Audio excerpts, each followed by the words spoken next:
Parmi les mystères les plus troublants de notre époque, il y a celui des personnes qui disparaissent soudainement sans laisser de traces. Une minute, ils sont là, parlant avec des amis et de la famille. La minute suivante, ils quittent un lieu familier, disparaissant à jamais.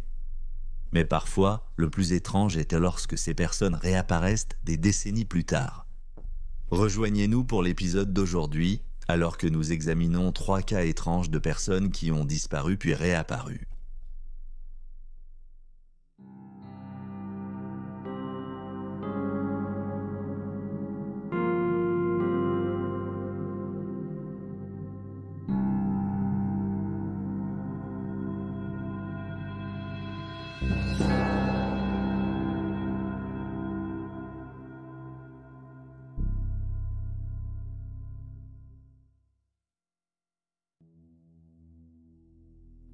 Vasile Gorgos. Vasile Gorgos, 63 ans, habitait l'est de la Roumanie lors de sa disparition. Vasile, éleveur et commerçant de bétail, voyageait régulièrement pour son entreprise. Et ce jour particulier, en 1991, il avait déjà acheté son billet de train. Bien qu'il soit souvent loin de chez lui, Vasile restait toujours en contact avec sa famille et rentrait à la maison quand il le disait. Mais cette fois-ci, c'était différent.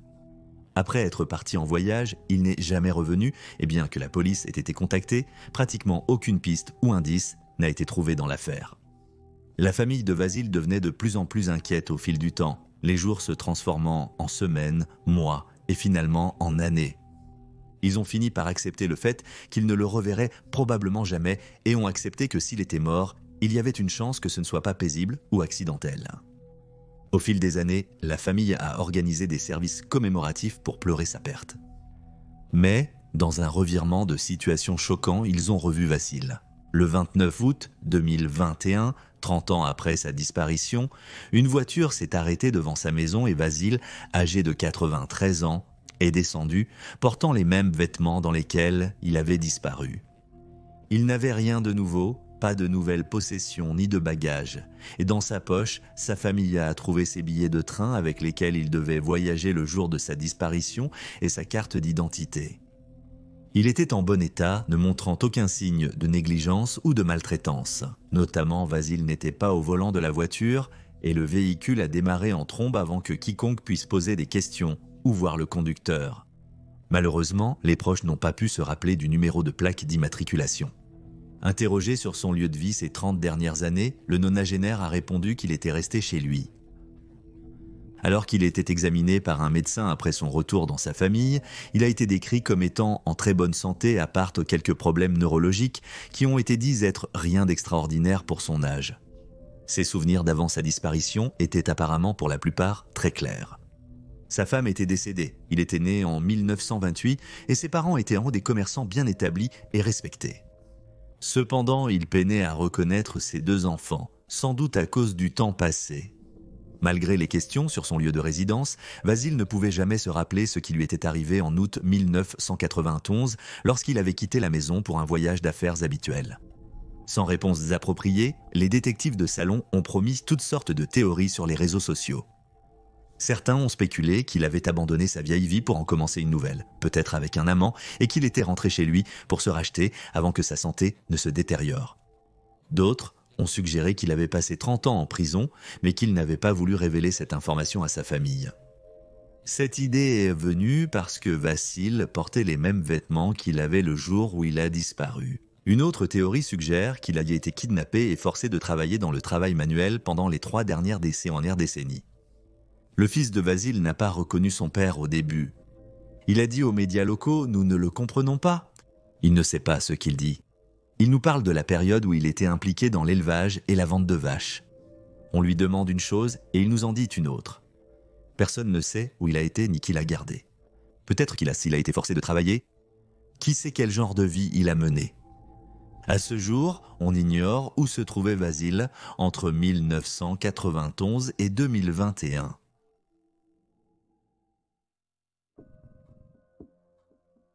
Gabriel Nagy. Gabriel Nagy a été vu pour la dernière fois le 21 janvier 1987, à Sydney, Australie. Étudiant en comptabilité prenant des cours du soir tout en travaillant pendant la journée, Gabriel était également père de 2 jeunes enfants, Jennifer âgée de 9 ans et Steven âgé de 11 ans. Le jour de sa disparition, il a appelé sa femme chère Pam pour lui dire qu'il rentrerait déjeuner. Pam a préparé un repas pour Gabriel mais il n'est jamais rentré. Le jour suivant, les enquêteurs ont contacté la famille après avoir trouvé la voiture de Gabriel sur le bord de la route. Elle avait été incendiée et abandonnée et Pam a déposé un rapport de personne disparue pour son mari, terrifié pour sa sécurité. Gabriel était un homme fiable. Il faisait ce qu'il disait qu'il ferait et était toujours à l'heure. S'il était retenu, il appelait toujours. Le fait qu'il avait négligé de rentrer à la maison la veille et que sa voiture avait été abandonnée a fait ressentir le pire à Pam. Dans les semaines qui ont suivi, des recherches ont été menées pour retrouver Gabriel et des avis de disparition ont été diffusés. Lorsque la police a vérifié les finances du couple, elle a découvert que l'homme de 46 ans avait retiré de l'argent d'un distributeur automatique à Newcastle, à environ 93 miles de Sydney. C'était le seul indice qu'ils ont trouvé dans l'affaire. Pam ne pouvait pas expliquer pourquoi Gabriel était à Newcastle et les enquêteurs n'ont pas pu découvrir d'autres pistes. Gabriel Nagy a été une personne disparue pendant 20 ans. Pendant ce temps, ses enfants sont devenus adultes et ont fondé leur propre famille. Et bien que la famille ait finalement déménagé dans les années suivant la disparition, Pam a toujours veillé à ce qu'ils soient inscrits dans l'annuaire téléphonique au cas où Gabriel voudrait les contacter. Mais quand 2 ans sont devenus 5, 10, 20, ils ont réalisé que les choses pourraient être pires qu'ils ne le pensaient initialement. Incroyablement, juste 2 semaines avant que Gabrielle ne soit déclarée morte, le détective principal de son affaire a décidé de jeter un dernier coup d'œil. Et quand elle l'a fait, elle a découvert un dossier médicaire au nom de Gabriel. Les autorités ont rapidement frappé à la porte de Gabriel. À l'époque, il se faisait parfois appeler Ron Sanders. Il vivait à Mackay, à près de 1000 miles de l'endroit où sa voiture avait été trouvée abandonnée. Gabriel ne se souvenait de rien à propos de son passé. Sans chat. Il gagnait sa vie en faisant des petits boulots sur des bateaux de pêche et des chantiers de construction et a expliqué qu'il vivait sous le nom de Ron Sanders depuis longtemps, mais qu'il avait récemment retrouvé son vrai nom. Il se rappelait aussi avoir été à Newcastle où sa voiture avait été retrouvée avec une blessure à la tête qui saignait. Il a révélé une cicatrice derrière la tête, suggérant une possible perte de mémoire. Les 20 dernières années de sa vie n'ont pas toujours été faciles. Il avait parfois dormi dans la rue ou sur la plage et il utilisait parfois l'alcool comme béquille. Un pasteur local lui avait récemment offert du travail et une chambre et c'est lui qui a aidé Gabriel à obtenir une carte Medicare lorsqu'il avait besoin d'une chirurgie. Gabriel dira plus tard au Chronicle Mail que le détective m'a posé beaucoup de questions et a commencé à me montrer des photographies. C'était comme dans un dessin animé avec des flashs au-dessus de la tête des gens. Elle m'a donné une lettre de Jennifer, une lettre de Pam et des lettres de mon père et de ma belle-mère. Plus tard, Gabriel a répondu aux lettres par écrit. Les jours suivants, sa fille lui a envoyé un service de messages courts. Il se souvient, ça disait « Salut papa » et ça a suffi pour me faire pleurer. Elle a écrit avoir fini la lettre et m'aimer encore. 10 minutes plus tard, le téléphone a sonné et c'était Pam. Nous avons parlé jusqu'à ce que la batterie soit à plat. On croit généralement que Gabriel a développé le trouble de perte de mémoire appelé fugue dissociative après son accident de voiture. Bien qu'ils ne vivent pas ensemble, Gabriel reste en contact constant avec sa femme, ses enfants et ses parents.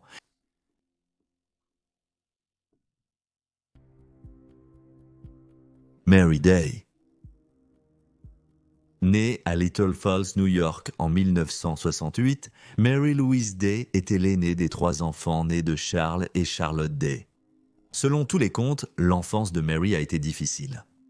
La mère étant souvent incapable de s'occuper d'eux, les 3 sœurs ont passé leur jeunesse à alterner entre différents foyers d'accueil.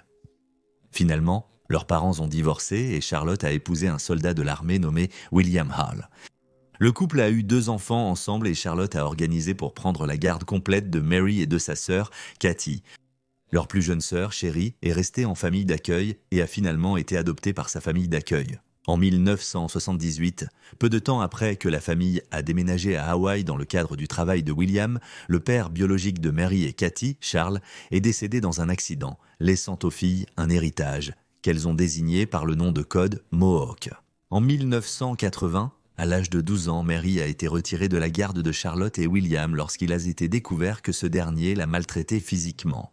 La famille a déménagé à Seaside, en Californie, pour le travail de William, mais Mary est restée à Hawaï. Finalement, elle a été renvoyée vivre avec sa mère et son beau-père. Mary a été vue pour la dernière fois le 15 juillet 1981, mais sa mère et son beau-père ne l'ont jamais signalée disparue. Selon Columbia Broadcasting System, la nuit où elle a été vue vivante pour la dernière fois, William a physiquement attaqué Mary après l'avoir accusée d'avoir empoisonné son chien, qui était malade. William et Charlotte prétendront plus tard que la jeune fille de 13 ans avait disparu le lendemain matin. Malgré les questions de sa sœur Cathy sur la localisation de Mary, Charlotte lui a seulement dit qu'elle s'était enfuie et de ne plus jamais l'interroger à ce sujet. En 1994, plus d'une décennie après la disparition de Mary, sa plus jeune sœur, Sherry, a déposé un rapport de personnes disparues. Elle dira plus tard, à 48 heures, qu'elle avait demandé à sa mère à propos de Mary et qu'elle lui avait raconté la même histoire qu'elle avait racontée à Cathy, que Mary avait simplement fui. Selon certains récits, Charlotte aurait affirmé que Mary prenait aussi des drogues et s'était prostituée. Elle a même déclaré qu'elle avait brûlé toutes les photos de sa fille aînée. Cathy dirait plus tard à son frère et sa sœur qu'ils n'ont pas le droit de parler de Mary. Après que Sherry a déposé un rapport de personnes disparues, peu de progrès ont été réalisés dans le cas de Mary. Une photo d'elle vieillie a été créée et diffusée, mais ce n'est qu'en 2002 qu'une enquête officielle sur la disparition de Mary a été ouverte. La police a découvert que les voisins à Seaside ne se souvenaient pas de la jeune fille de 13 ans et ne reconnaissaient pas sa photo, et que pendant qu'elle vivait dans la ville, Mary n'avait été inscrite dans aucune école. En parlant avec Cathy, les enquêteurs ont trouvé encore plus d'informations. Elle a révélé que sa sœur avait été battue par leur beau-père la nuit précédant sa disparition, ce qui l'a fait saigner de la bouche. Il est à noter que Cathy avait été chassée de la maison familiale à l'âge de 14 ans et laissée à se débrouiller seule. Sherry, quant à elle, a rapporté à la police que sa mère lui avait un jour dit qu'elle connaissait des endroits en Californie où un corps pouvait être enterré et jamais retrouvé. Sherry en a conclu que Mary avait été tuée. Charlotte et William étaient incohérents et malhonnêtes lorsqu'ils parlaient avec les enquêteurs. Charlotte semblait savoir très peu de choses sur la disparition de sa fille, autre que le fait qu'elle ait fui en 1981. Elle a prétendu que son mari avait signalé sa disparition à la police locale, mais aucun enregistrement d'un tel rapport n'existait. William a affirmé avoir signalé la disparition de la fille à la police par téléphone, mais aucun enregistrement d'un tel appel n'existait. Il a avoué avoir agressé Mary la veille de sa disparition. De plus, en 1983, Charlotte aurait menti à Sherry, affirmant qu'elle et William avaient fait de grands efforts pour retrouver Mary. Ils l'avaient déclarée disparue et cherchée, distribuant des tracts, mais tout cela était faux. Des spéculations suggéraient que le couple n'avait pas signalé la disparition de Mary pour continuer à percevoir ses prestations sociales. Dans son entretien avec la police, Charlotte aurait déclaré, je cite, « Si Mary est morte, elle est morte ». Cathy a également révélé aux enquêteurs que ses frères et sœurs et elle avaient reçu pour consigne de ne pas s'approcher d'un coin du jardin lorsqu'ils jouaient dehors. Elle a dirigé les autorités vers le coin et il semblerait que les chiens cadavres aient détecté l'odeur de restes humains. Une chaussure d'enfant a été découverte lors des fouilles policières, mais aucun reste humain n'a été trouvé. Plus tard, les chiens cadavres ont alerté les forces de l'ordre sur une zone près de la maison où la famille avait vécu à Fort Ord, amenant les autorités à spéculer que le corps enterré dans la maison familiale à Seaside avait été déterré et déplacé avec eux lorsqu'ils ont changé de maison. Tout a changé en 2005 cependant, alors que les enquêteurs montaient un dossier contre William et Charlotte. En novembre de cette année-là, un véhicule a été arrêté dans le cadre d'un contrôle routier de routine. Le camion avait des plaques volées et la police a exigé des passagers leurs papiers. Un des passagers avait une carte d'identité de l'État de l'Arizona au nom de Mary Day. La date de naissance de Mary et d'autres informations importantes y figuraient aussi. Au cours d'une interview, la femme a révélé qu'elle était Mary Day, qui avait disparu en 1981 à l'âge de 13 ans. Elle a prétendu qu'elle avait fui sa maison pour échapper à ses parents abusifs. Mais les enquêteurs étaient sceptiques quant à son histoire car la femme avait un fort accent du Sud, que Mary n'avait pas lorsqu'elle était adolescente. La police doutait davantage car la carte d'identité de l'Arizona avait été délivrée 3 semaines avant son arrestation, coïncidant avec le début de l'enquête sur l'homicide. Les enquêteurs ont décidé de tester l'acide désoxyribonucléique de la femme et de le comparer à celui de Charlotte, ce qui a montré qu'elle était bien sa fille biologique.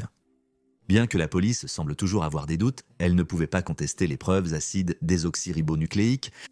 La sœur de Mary, Sherry, l'a invitée à vivre avec elle en Caroline du Nord. Les deux se sont réunis avec Cathy. Cependant, des questions ont continué à tourmenter l'affaire. Sherry et les enquêteurs ne comprenaient pas pourquoi Mary avait un accent du Sud si prononcé, et Sherry a remarqué que sa sœur recevait du courrier adressé à Monica Devereaux, bien qu'il soit possible que ce ne soit qu'un alias que Mary utilisait car il avait les mêmes initiales que son vrai nom. Cathy avait également des soupçons sur Mary car elle ne se souvenait pas que leur père leur avait laissé un héritage ou qu'elles utilisaient le mot de code Mohawk pour y faire référence. Elle avait aussi oublié que William l'avait accusée d'avoir empoisonné son chien. La police a exprimé son inquiétude concernant l'affaire, suggérant que Mary était une enfant biologique de Charlotte, que celle-ci et William avaient fait passer pour Mary Day afin d'éviter des poursuites judiciaires. Ils ont affirmé que Charlotte avait eu plusieurs liaisons pendant ses mariages et qu'elle aurait peut-être eu un enfant secret. Mais ensuite, en 2017, Mary a révélé à un journaliste qu'une femme nommée Mary Kimmel l'avait recueillie peu de temps après qu'elle avait fui son domicile. Mary avait vécu avec Mary pendant 1 an avant de s'enfuir à nouveau. Les proches de Mary ont fourni aux enquêteurs une photographie de Mary datant de 1982 prouvant que Charlotte et William ne l'avaient pas tuée en 1981. Non seulement cela, mais Mary avait besoin d'une chirurgie dans les mois précédant sa découverte en 2005, ce qui était la raison de sa nouvelle carte d'identité délivrée par l'État et qu'une organisation à but non lucratif local avait aidé à retrouver ses certificats de naissance afin qu'elle puisse obtenir la carte d'identité. Suite à cela, les enquêteurs ont clos l'affaire et Sherry a accepté que la femme se faisant appeler Mary Day était en fait sa sœur.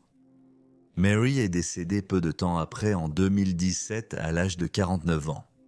Et voilà les faits. Veuillez laisser un commentaire ci-dessous avec vos propres pensées et réactions et n'oubliez pas d'aimer cette vidéo et de vous abonner pour soutenir la chaîne. Merci d'avoir regardé, restez vigilants, restez en sécurité et je vous verrai la prochaine fois.